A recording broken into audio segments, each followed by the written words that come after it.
In recent years, one of the bright spots in education reform in this country has been the strong interest of mayors and superintendents the interest they have taken to improve inner-city public schools. The purpose of today's hearing is to learn more about these admirable efforts, their successes in raising student achievement across the board. At a time when our nation faces extreme economic challenges, we know that providing every child with a solid education is a ticket to building a more competitive workforce, a stronger economy, and a brighter future for our nation. For decades, America's public education system has not served all children equally. Far too many children, especially low-income and minority children, were allowed to fall through the cracks. Many of us knew that this type of system was unacceptable and a serious threat to our democracy. 6 years ago, we set out to close the growing student achievement gap. We enacted a No Child Left Behind Act at the federal level to increase accountability in our schools and to ensure that no group of students could go ignored.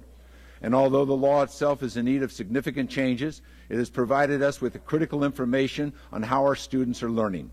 We know now that while the achievement gap has narrowed over the last 6 years, our schools and students are still not making enough progress. We also know that our students are falling behind students in other countries when it comes to mastering the basic skills like math, science, and reading. As a nation, we cannot afford to continue on this path. We know we need to do a better job of providing all students with an excellent education and that we prepare them to take the jobs of tomorrow, to be our next generation of innovators, discoverers, and leaders. Today, we will hear from the mayors and superintendents of major U.S. cities about the innovative strategies they are using to try and close the achievement gap among our students.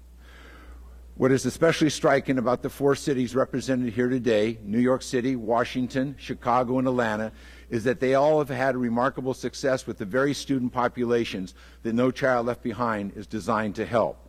In Atlanta, 100% of the city's elementary schools made adequate yearly progress last year, even with 76% of the students living in poverty. In Chicago, a city of nearly 85% of the children live in poverty, the number of students meeting and exceeding expectations of the Illinois Standards Achievement Test rose by 23% to 69% proficiency in math over the past 2 years.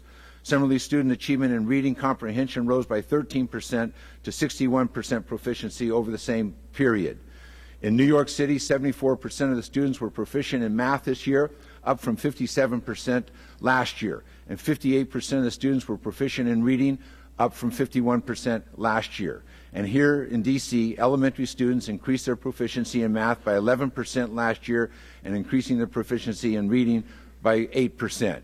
None of these are small feats. As Congress considers how we can best improve our federal education laws, we need to pay attention to the impressive work that these members are doing and how they are doing it, and most importantly, what you have learned along the way.